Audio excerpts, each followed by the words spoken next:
902쪽에 시편 133편입니다. 하나님의 말씀 시편 133편 1절에서 3절을 우리 한 목소리로 읽습니다. 시작. 보라, 형제가 연합하여 공고함이 어찌 그리 선하고 아름다운고, 머리에 있는 보배로운 기름이 수염 곧 아론의 수염에 흘러서 그의 옷깃까지 내림받고, 헐몬의 이슬이 시온의 산들에 내림받더라. 거기서 여호와께서 복을 명령하셨나니 곧 영생이로다. 아멘. 아멘. 우리가 1년 전에 이곳에서 예배를 드리고 교회 수리를 한 적이 있는데, 다시 1년 만에 오니까 하나님의 지으신 또 손길이 달라지는 것 같죠. 그때보다 우리가 한 달 뒤에 와서 그런지 약간의 가을의 어떤 분위기도 나고요. 이 바람이 훨씬 선선하고 참 좋습니다. 오늘 우리가 잘 아는 말씀이에요. 시편 133편. 이 말씀을 좀 더 그간에 우리가 몇 차례 보았는데, 오늘은 좀 더 들어가서 좀 더 깊이 있는 생각을 잠시 나누고 은혜를 함께 나누겠습니다. 우리가 하나님의 언약 백성인 성도로 살아갈 때는 무엇보다 하나님 중심, 또 성경 중심, 교회 중심의 분명한 삶의 원칙이 있어야 합니다. 그것이 내 삶의 우선순위의 기준이 되기도 하고, 또한 신앙생활의 표대가 되기도 합니다. 그런 원칙이 분명하게 서 있지 않으면 신앙생활의 초보를 벗어나지 못해요. 그러니까 우리가 예수 믿고 하나님의 은혜로 성도가 되어 이제 자라가는데, 신앙의 초보를 벗어나기 위해서는 이 신앙의 원칙이 분명히 서 있어야 한다는 겁니다. 하나님이 우리를 죄와 죽음에서 건져내어 구원하신 목적은 단지 천국에 데려가는 게 아니에요. 만약에 우리를 구원하신 목적이 단지 천국에 가는 것이라면 구원받고 나서 바로 어떻게 하는 것이 좋아요? 죽는 것이 좋지. 그런데 바로 죽으실래요? 그러면? 아니요. 그러면 하나님께서 우리를 구원하시고 이 땅에 두신 이유가 뭘까요? 그것은 우리가 이 땅에 사는 동안에 주님의 교회를 이루어 살 뿐만 아니라 그리스도의 몸인 교회로서 자라나게 하는 데이라는 거예요. 우리 개인의 신앙의 성숙뿐만 아니라 우리가 그리스도의 교회가 되어 교회로서 자라가게 하는 중요한 사명이 우리에게 주어진단 말이죠. 우리에게 교회는 마치 어머니의 품과 같아서 그 품 안에서 살아가고 그리스도의 장성한 분량에 이르게 됩니다. 어거스틴이나 또 교부들, 특별히 히프리안이나 또 우리 개혁교회의 큰 스승이었던 칼빈의 교회에 대한 가르침을 보면, 하나님을 우리의 아버지로 믿고 섬기는 사람에게 교회는 마치 어머니와 같다, 이렇게 가르쳤어요. 또 어떻게도 가르쳤냐면, 하나님이 당신의 아버지가 되신다면 교회를 어머니와 같이 받들고 섬겨야 된다, 이렇게 가르쳤어요. 이유가 뭐냐면, 우리가 신자로 하나님의 은혜로 거듭나면 자라가야 되는데 그냥 자라가는 게 아니라 교회라고 하는 어머니의 품 안에서 자라가게 된다는 거예요. 그래서 교회가 무엇인가, 교회를 통해서 자라간다는 것이 뭐고, 교회를 통해서 하나님이 어떤 은혜와 복을 베푸시는가를 오늘 말씀을 통해서 함께 생각해 보려고 합니다. 구약의 시편 150편 중에는 성전에 올라가는 노래라는 시편이 나옵니다. 120편부터 134편까지 무려 15편, 그러니까 시편의 10분의 1이 성전에 올라가는 노래라는 표제, 제목이 붙어 있어서 우리에게 시편이 전해지고 있는데, 이 시편을 통해서 주로 성전에 올라가는 자들이 받게 되는 복이 무엇이고, 그리고 성전에 올라가는 자들이 이 세상에서 어떤 삶을 살아가게 되는가를 주로 말씀하고 있는데, 그것이 얼마나 우리에게 복된 말씀으로 주어지는지 우리가 말씀 읽어보면 깊이 깨닫게 됩니다.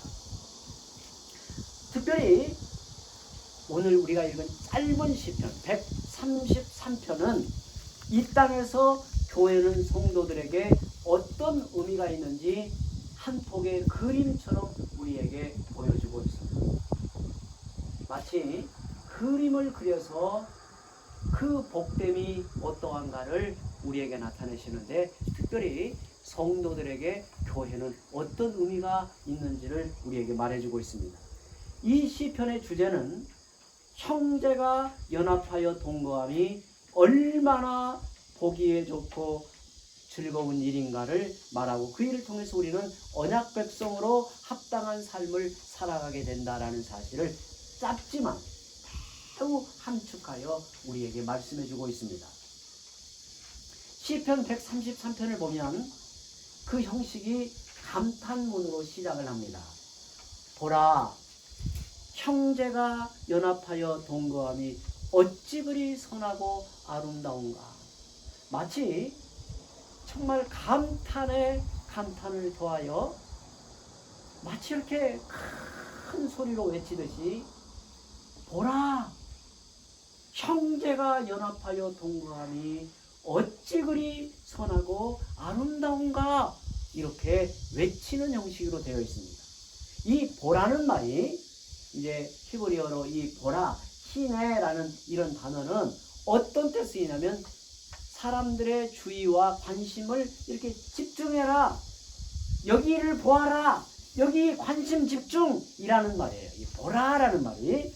그리고는 무엇이 그렇게 중요하다는가, 그 사실을 밝히는데, 그것은 형제가 연합하여 동거함이 하나님이 보시기에 너무도 선하고 아름답다라는 거예요.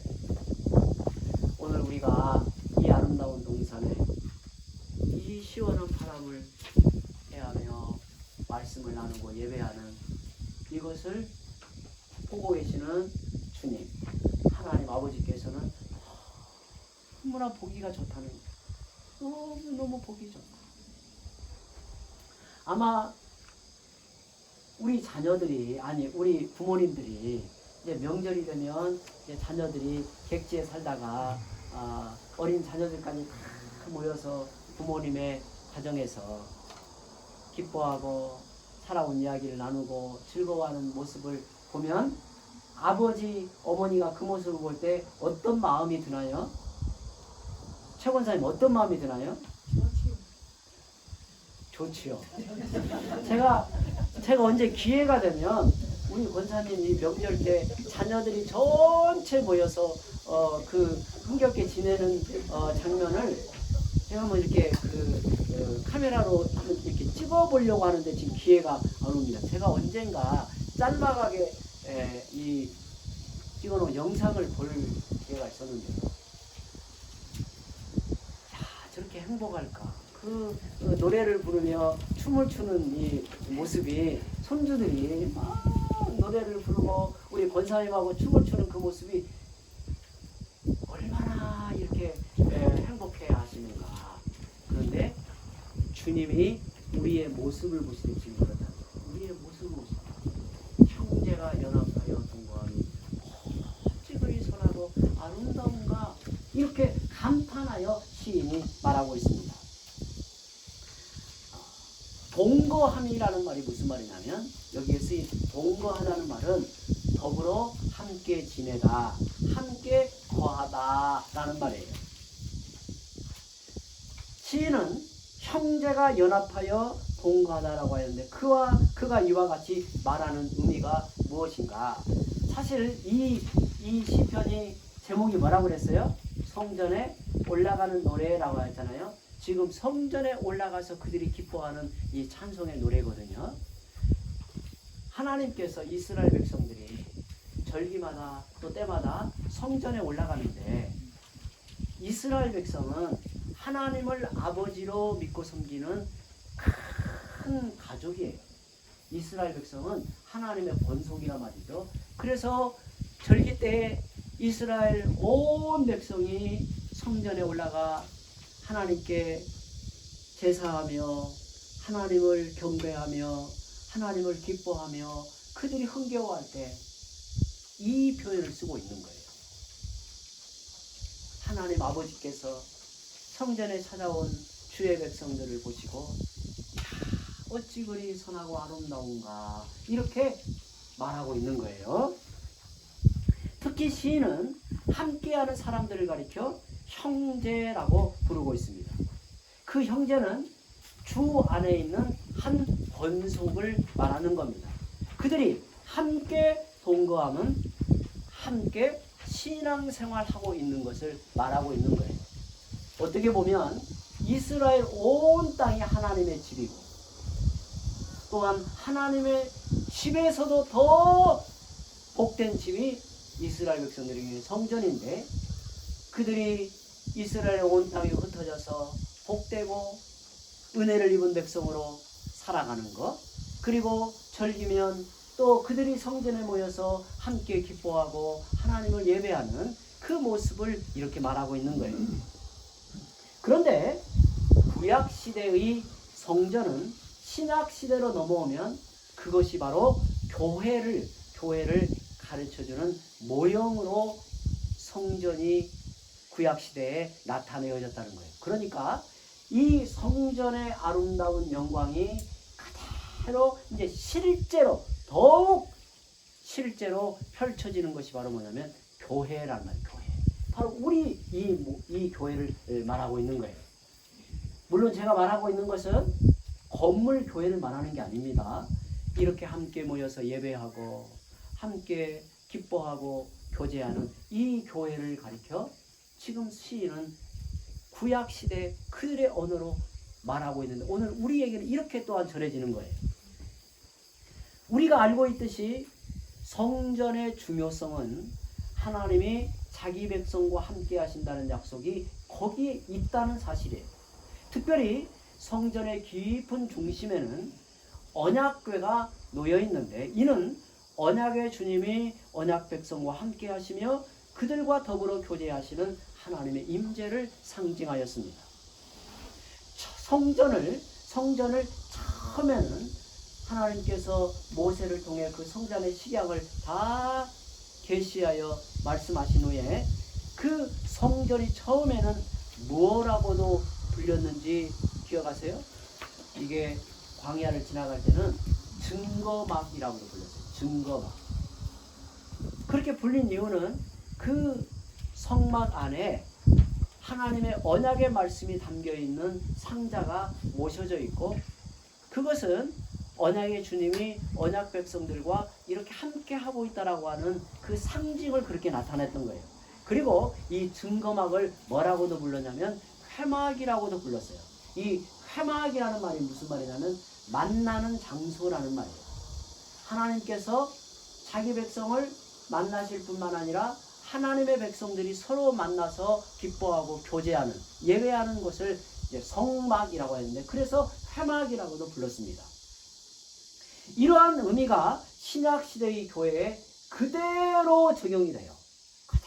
그대로 적용이 되는데 구원받은 성도들이 하나님께 예배를 드리고 또한 성령의 교통하심을 따라 교제하는 이 모임을 가리켜서 뭐라고 말하냐면 교회다라고 말해요. 그러니까 우리는 항상 교회의 이미지를 떠올릴 때 교회의 건물을 생각하면 안 돼요.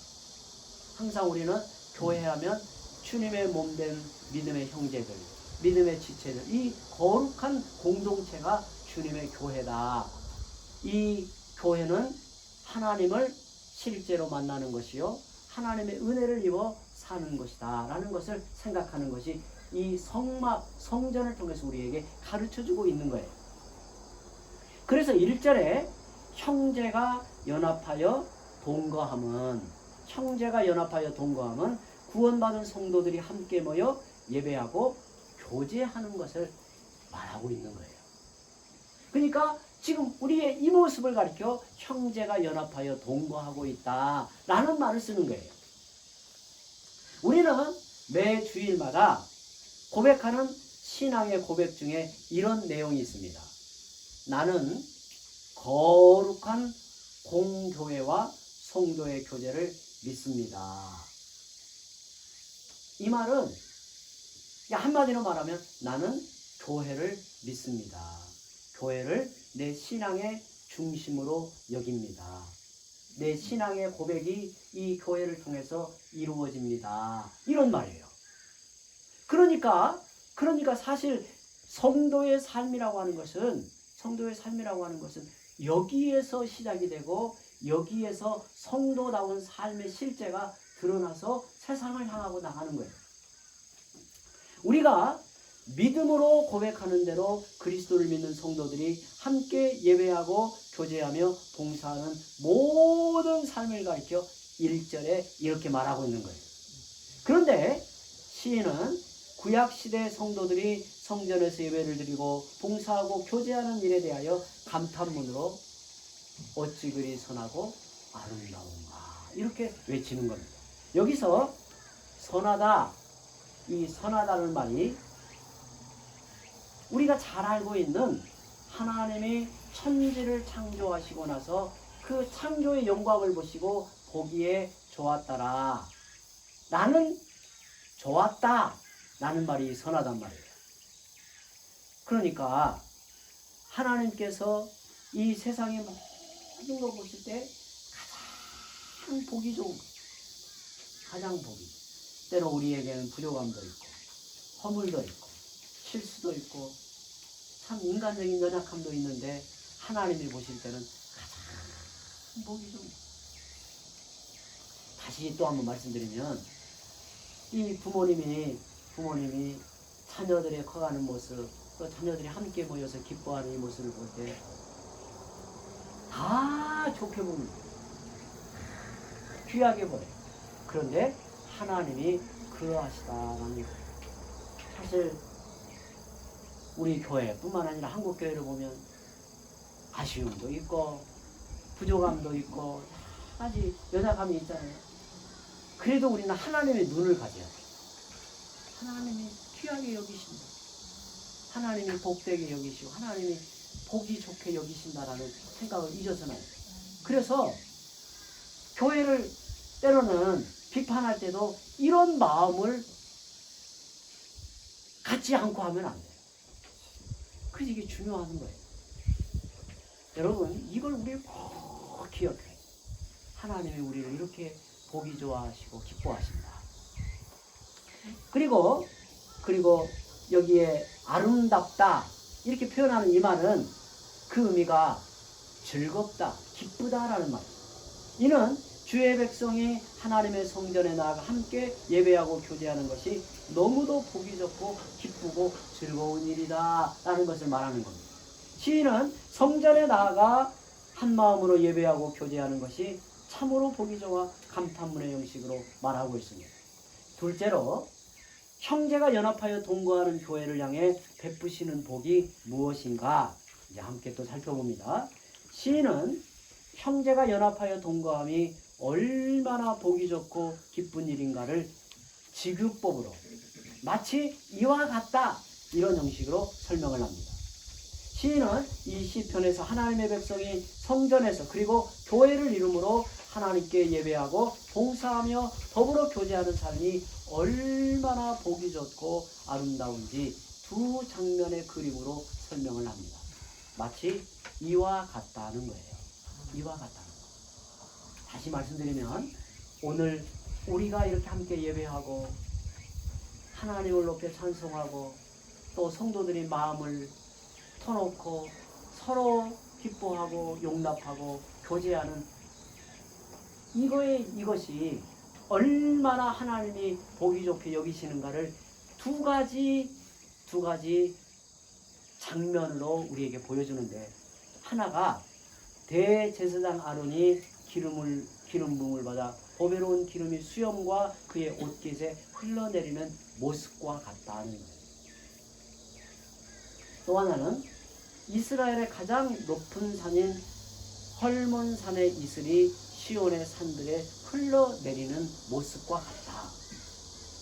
그러니까 마치 시인은 그림 언어를 써서 두 가지 장면으로 우리의 이 모습이 얼마나 귀하고 보기 좋고 복된가를 이렇게 말하고 있는데, 2절과 3절을 한번 다시 한번 볼까요? 제가 다시 한번 봅니다.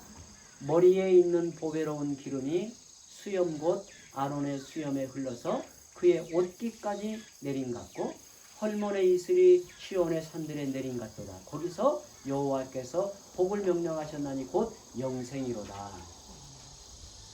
형제가 연합하여 동거함이 받는 복이 얼마나 크고 놀라운가를 이렇게 말하고 있는 겁니다.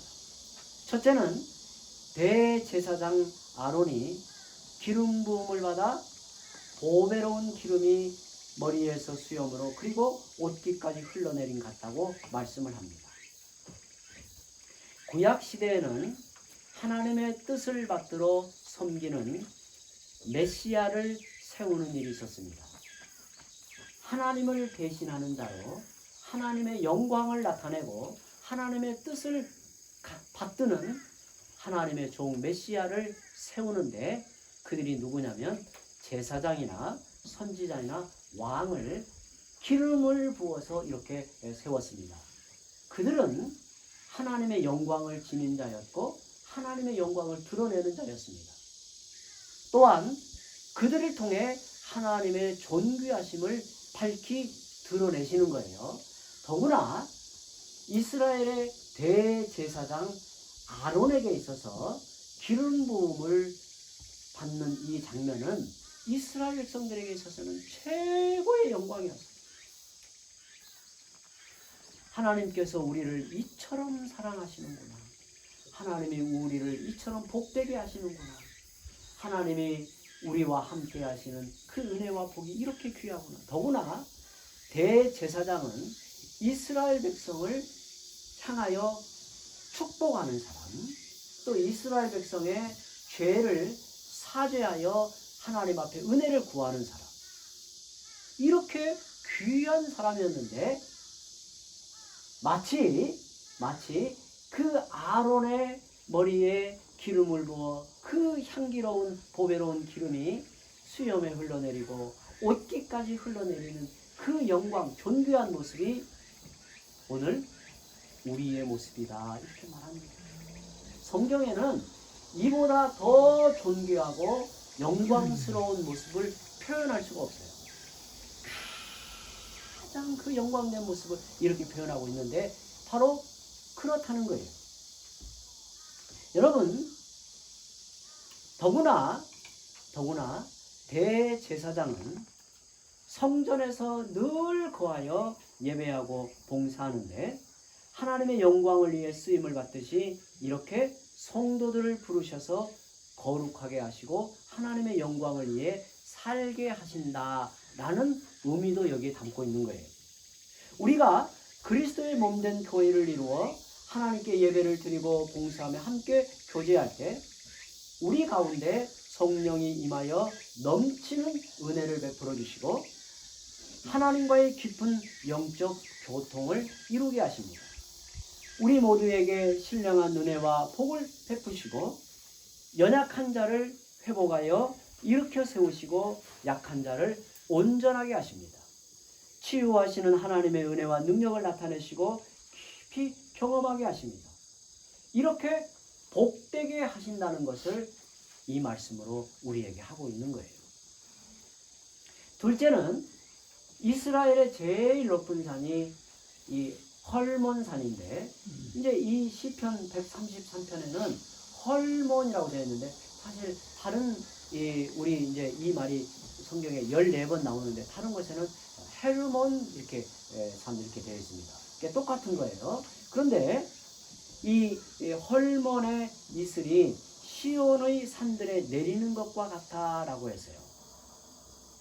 시인이 비유하는 이 말씀을 좀 이해하려면 이스라엘의 지형 조건이나 이 기후 환경을 알아야 하는데, 특히 팔레스타인은 낮과 밤의 기온 차이가 매우 심하다고 해요.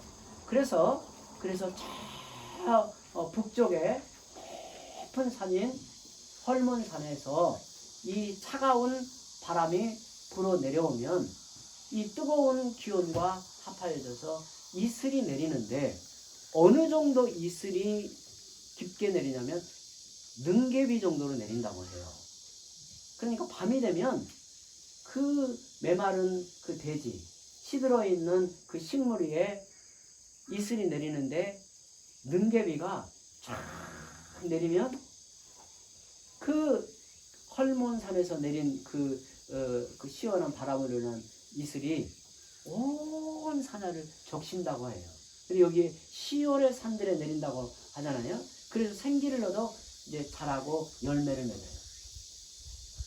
제가 어릴 때 이제 그 부모님하고 저는 아주 산골에 살았는데 부모님을 따라서 이제 밭에를 가보면 제 어린 마음에 그 식물이 완전히 시들어 있는 모습이 굉장히 안타깝더라고요. 제 눈에는 꼭 죽을 것 같아요. 다 죽을 것 같아요. 그런데 물어봤어요. 이게 안 죽냐고 제가 어머니에게 물어보니까 안 죽는데, 그래서 왜 어떻게 안 죽냐면 이게 이유가 있었어요. 저녁이 되면 이게 해가 딱 지고 저녁이 되면 이슬이 내려요. 그러면 이슬을 먹고 이게 다시 파릇하게 살아나요. 생기를 얻어요. 그런데 그 이슬 맺고 촉촉해지면 자라는 거예요. 그래서 그 낮에 뜨거운 그 열기 햇빛에 메말라 죽을 것 같은데 죽지 않고 계속해서 살아서 이렇게 자라서 열매를 맺는 거예요. 이걸 지금 말하고 있는 거예요. 여기에 시적으로 묘사한 시온의 산들이 무엇일까? 성경의 시온은 성전이 있는 시온성을 가리키지만 하나님의 백성이나 하나님의 나라, 하나님의 도성을 의미하는 말로 시온을 쓰고 있습니다. 그래서 헐몬의 이슬이 시온의 산들에 내린다는 것은 하나님의 백성의 터전을 촉촉히 적셔 생기가 넘치게 하는 것을 의미하고 있습니다. 이는 하나님 나라 백성의 기업이 기름지고 풍요로워지는 것을 보여주는 것으로, 당시에는 주로 농경 문화이기 때문에 경제적인 풍요를 이런 방식으로 표현하고 있는 겁니다. 그래서 시인이 말하는 두 가지 이미지는 영적인 면에서 죄 사함을 받고 거룩한 백성이 되어 하나님과 교제하며 하나님의 은혜와 복을 받아 누리는 것을 의미하고, 하나님 나라의 백성의 기업이 잘되고 풍요로운 것을 의미하고 있는 겁니다. 이것이 구약시대에는 성전에 올라가는 삶이고, 신약시대는 주님의 몸된 교회를 이루고 살아가는 교회적 삶을 의미합니다. 그런데 그것이 왜 복된가를 3절 후반부에 이렇게 밝힙니다. 거기서 여호와께서 복을 명령하셨나니 곧 영생이요. 하나님의 백성이 모여 예배하고 교제하는 거기에서 하나님이 복을 명령하시기 때문이다. 여러분, 바로 이곳이 복을 받는 자리예요. 하나님은 여기에 하늘의 이슬 같은 복을 우리의 심령에, 우리의 인생 가운데, 우리의 가정과 우리의 삶의 터전에 입혀주시는 거예요. 저는 종종 이 말씀을 깊이 깨달은 이후에 하나님 앞에 기도할 때, 우리 성도들 위해 기도할 때 이렇게 기도합니다. 하늘의 이슬 같은 은혜를 우리의 삶 가운데 내리워 주시고, 우리의 상한 심령, 메마른 심령을 촉촉히 적시어서 생기를 회복하게 하시고, 우리의 삶의 터전이 하늘의 이슬 같은 은혜를 입어서 풍요롭고 기름지게 해달라고 기도합니다. 그런데 하나님께서 이 모든 복됨을 뭐라고 말하냐면 영생이다, 이렇게 말하고 있습니다. 예수님은 그 영생의 실체를 좀 더 구체적으로 밝혀 말씀하시는데, 요한복음 17장 3절에 영생은 곧 유일하신 참 하나님과 그가 보내신 자 예수 그리스도를 아는 것입니다 라고 말씀했습니다. 이제 말씀을 맺습니다.